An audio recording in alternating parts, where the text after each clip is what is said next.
Alright guys, the 3-year-old Galaxy S10 Plus is now getting the Android 12 or the One UI 4 update. And in this video, I'm going to show you every new feature and changes the update brings to the Galaxy S10 Plus.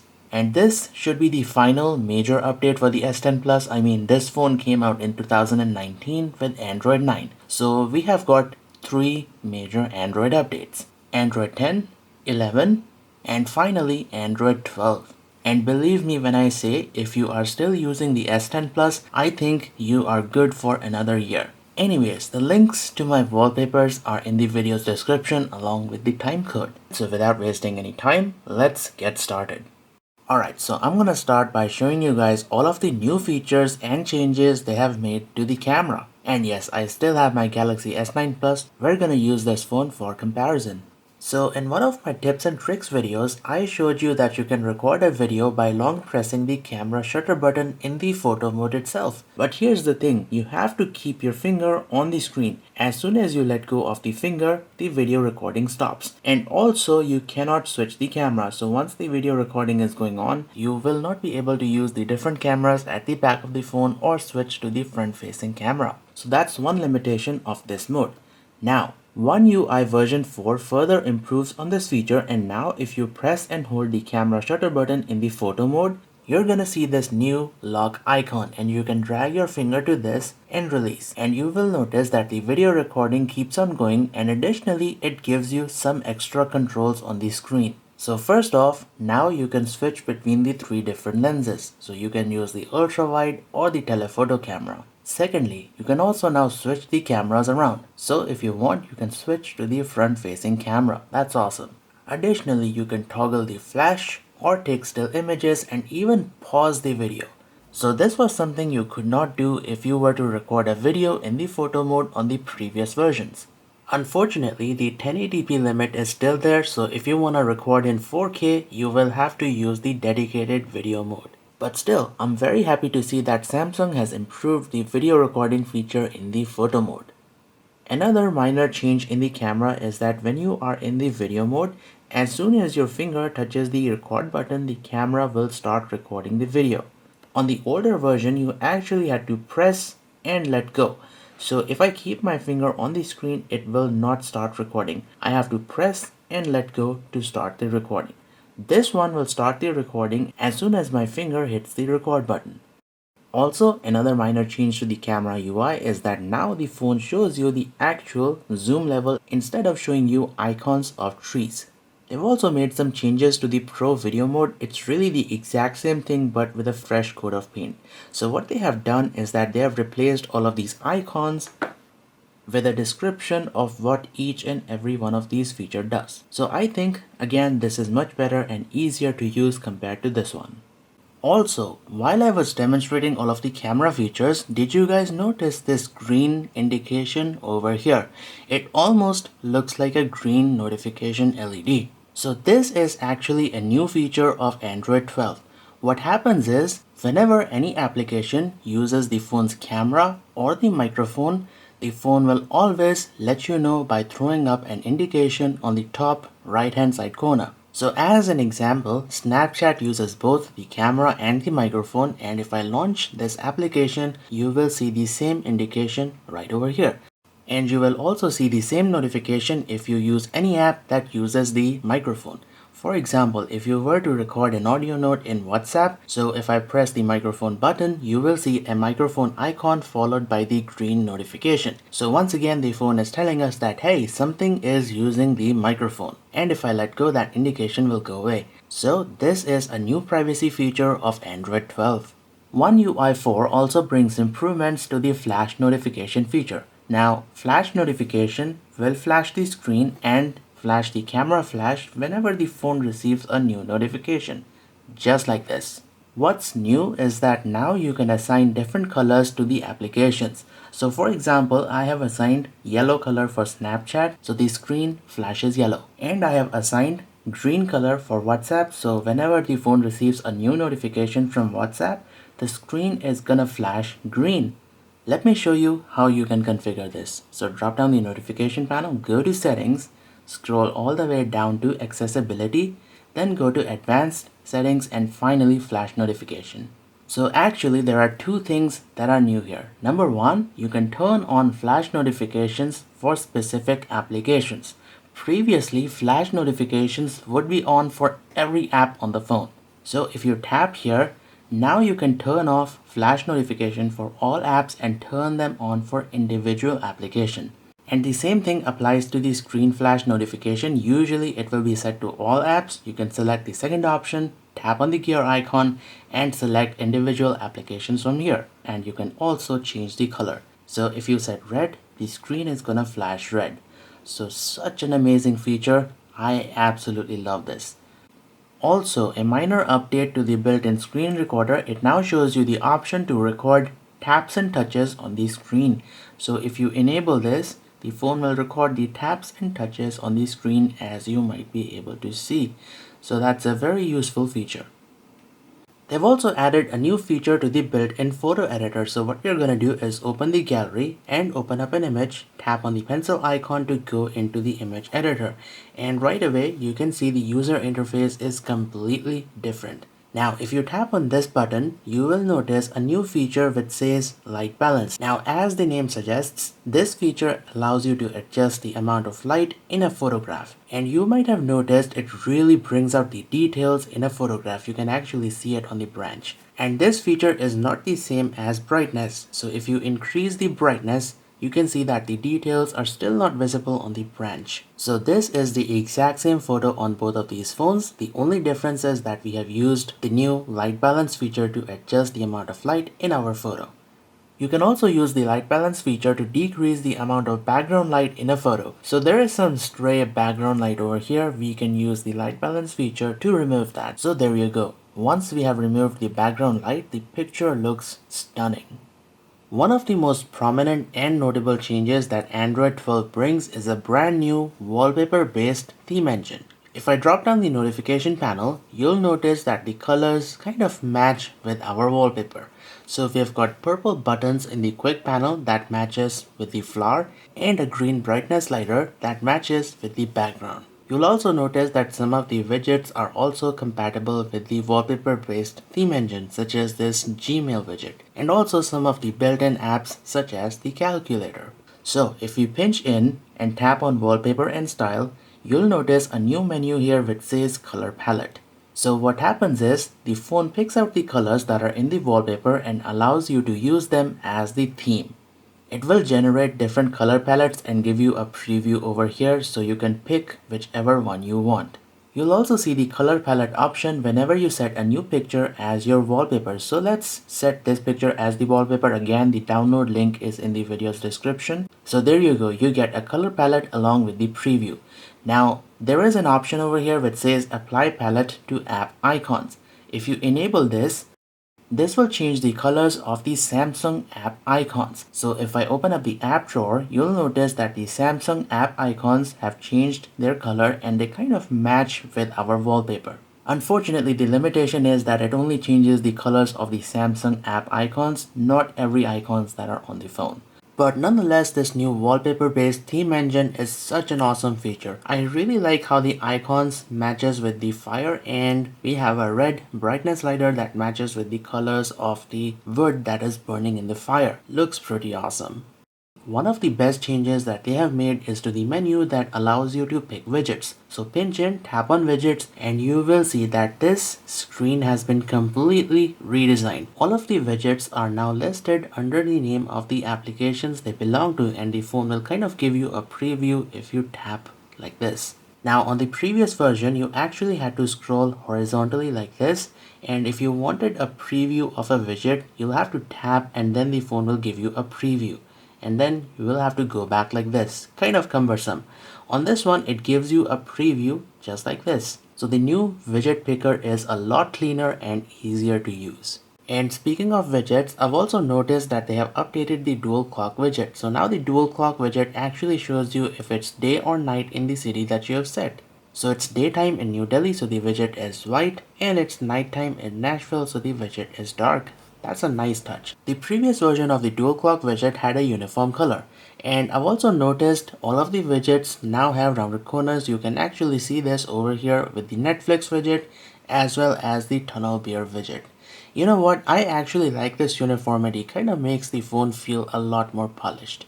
Oh, and they have also added a new calendar widget. So this one is new, month and today. And this one will show you your calendar on the left side along with your schedule for the day. And I think this looks a lot cleaner and professional compared to what we had before. You will also see this calendar on the lock screen. So as you might know, if you tap on the clock on the lock screen, that opens up widgets that appear on our lock screen, and here's the new calendar. This one also appears on the always on display.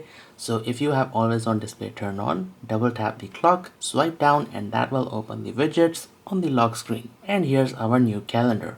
And speaking of always on display, they've added a new always on display mode. So let's go to lock screen, always on display, and there's a new always on display mode which says show for new notifications. So the way this new always on display mode works is that it will keep the always on display turned off until the phone receives a new notification. So to demonstrate, I'm going to send myself a text message onto this phone, and you will see the always on display comes on because the phone has got a new notification, and the always on display will stay on until you manually dismiss that notification, and now the always on display will be off until the phone receives another new notification. So this is how the new show for new notifications always on display mode works. I love it. Also, they've added a couple of new clock styles for the always on display. So if you tap on image clock, you will see a new option called stickers and AR emoji. The previous version only had two, GIF and Bitmoji. So this allows you to add animated stickers and AR emoji. By the way, you can also download more stickers. Tap on the plus button and it will take you to the Galaxy Store. And if you want to check out more stickers, tap on the Galaxy Store icon. And you can check out all of the free stickers that are available. So I actually really like this new feature. This is a new sticker pack that I downloaded, and it looks really nice on the always on display. Check that out. Looks cool, right? Now there is a feature in the device care menu, so let's go there, and this feature supposedly increases the overall lifespan of the battery. So in the device care menu, tap on battery, scroll down and tap on more battery settings, and you will see a new feature which says protect battery. What this feature does is that it prevents the battery from charging all the way to 100%. It will limit the charge to 85%. You see, the thing is, lithium batteries that are inside the phone degrade faster when they are charged all the way to 100%. So if we are limiting the battery from charging all the way to 100%, that should theoretically increase its overall lifespan. You know what, let's test this feature out. So I've got protect battery turned on, plug the phone in, and it should stop charging at about 85%. So it says 4 minutes until full. Let's see what happens. So there you go. As soon as the battery level hits 85%, the phone will stop the charging. So it says charging paused, protect battery limits you to 85%, and that is exactly what this feature does. And if I disable this, the charging will restart. So it's now charging and it will charge all the way to 100%. But I think it is a good idea to leave this feature turned on unless you want the battery to be 100% charged. For example, if you are planning to go outside and don't have a charger with you, then yeah, go ahead, disable protect battery. But if you are staying at home and leave your phone plugged in into the charger overnight, then I think it's a good idea to have this feature turned on. So this is such an awesome feature of One UI 4.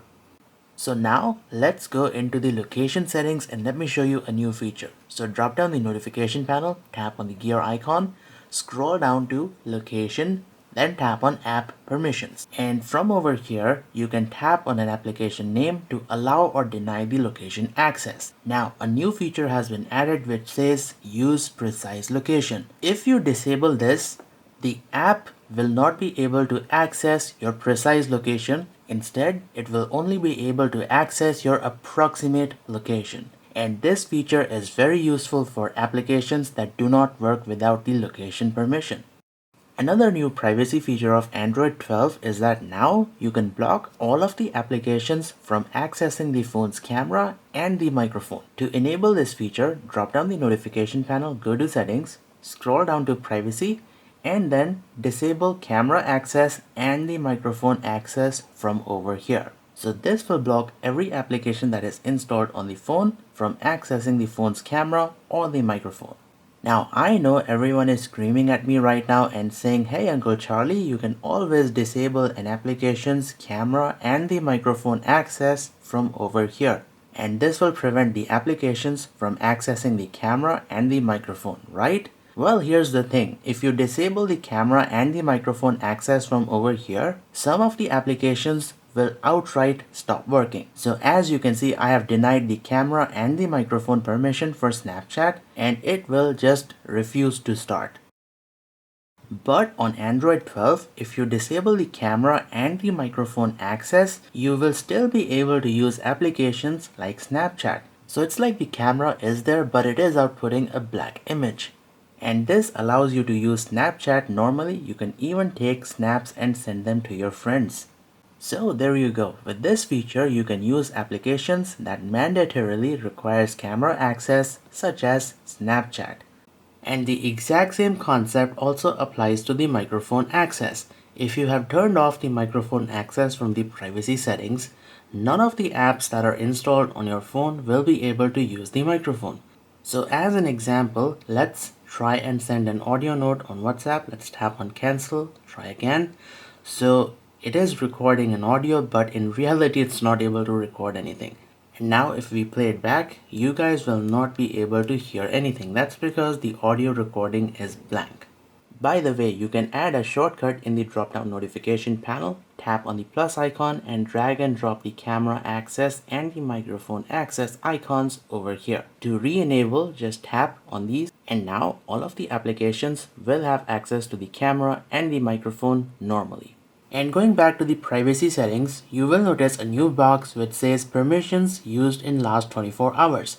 So this shows you a list of applications that have been using the phone's camera, microphone, and so on and so forth. And you can tap on a specific item to see which applications and for how long they have been using the phone's camera, microphone, and other features of the phone. Android 12 brings multi-window and split screen view to applications that do not support these two features. The best example I can give you is with Instagram, because Instagram does not support both multi-window, that is pop-up view, nor it supports split screen view. So what we are going to do is open up recents, and if I tap on the Instagram icon, you will see two new options, open in split view and open in pop-up view. Now on the previous version of Android, these two options are missing for Instagram because Instagram natively does not support split view or the pop-up view. And if I tap open in pop-up view, well, that opens up Instagram in this pop-up view. So that is actually pretty awesome. Now you will have to enable this feature, so drop down the notification panel, go to settings, scroll down to advanced features, then tap on labs and enable multi-window for all apps. So this feature enables multi-window and split screen view for applications that do not actually support this feature. And yes, you can use Instagram in split view. Okay, so this is a minor change, but I thought I'd let you guys know.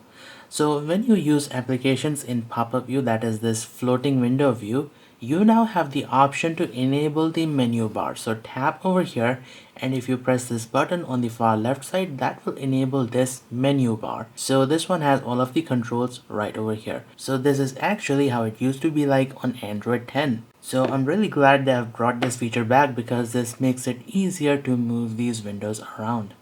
When you've got a Bluetooth headset or a speaker connected to the phone, you can now switch audio between all of these devices without unlocking the phone.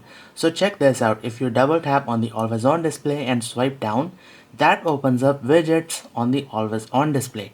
Now, Samsung has added a media output button to the music player widget, and if you tap this, it will open up this screen that shows you all of the Bluetooth devices that are connected to the phone. So from here, you can switch audio to your phone, or you can switch it back to the Bluetooth headset. And if you've got multiple Bluetooth audio devices connected, for example, I also have the speaker connected to the phone, you can also switch the audio to the speaker. And this is also the screen from where you turn on Bluetooth dual audio. Just enable audio output for both of these. So now the same song is playing on the speaker as well as the headset. So I'm really glad to see that Bluetooth dual audio is still there on One UI 4. By the way, the music player widget on the lock screen also has the media output button, so it takes you to the same screen. So this makes switching audio between devices a lot easier. Also, check this out guys, the option to hide the camera cutout is now back. We are now in Instagram and as you can see the camera cutout is no longer visible. Let's try another app. So here's gallery, again the camera cutout is not visible. So this option is available in settings, tap on display, scroll down to full screen apps and then tap on camera cutout. And from over here you will be able to configure this option for individual applications. So apart from re-adding the full screen apps, they've also made some tweaks to the UI. One of them is that they have added this elastic stretch effect. So whenever you reach to the end of the menus, if you try and scroll further, you'll get this stretch effect. And this is actually system wide. So if you open up Snapchat and open a chat, you will see similar kind of behavior. So this overstretch UI thing is everywhere. Now I personally really enjoy this elastic effect. I think it kinda looks nice, but many people actually dislike it. I got a lot of comments about it on my S21 Plus One UI 4 video, so you can actually switch this feature off. So go to settings, then tap on accessibility, tap on visibility enhancements, and right now the effect is on, so you can see the elastic effect. But if you enable remove animation, that will disable the elastic effect. Additionally, some of you guys were asking me about how to disable this blur effect. So whenever you drop down the notification panel, it kind of blurs the background. In my opinion, it looks nice, but some people don't like it. So to disable the blur effect, turn on reduce transparency and blur. So that will disable the blur effect on your phone. So yeah, you can actually disable that overstretch elastic effect and that blur effect. This also reduces some of the animations, but yeah, if you don't like the blur effect, you can always choose to disable it. But I kind of prefer having both of these turned on, so I'm gonna disable these. Okay, so thanks for watching guys. That pretty much brings us to the end of the video and I hope you've learned something.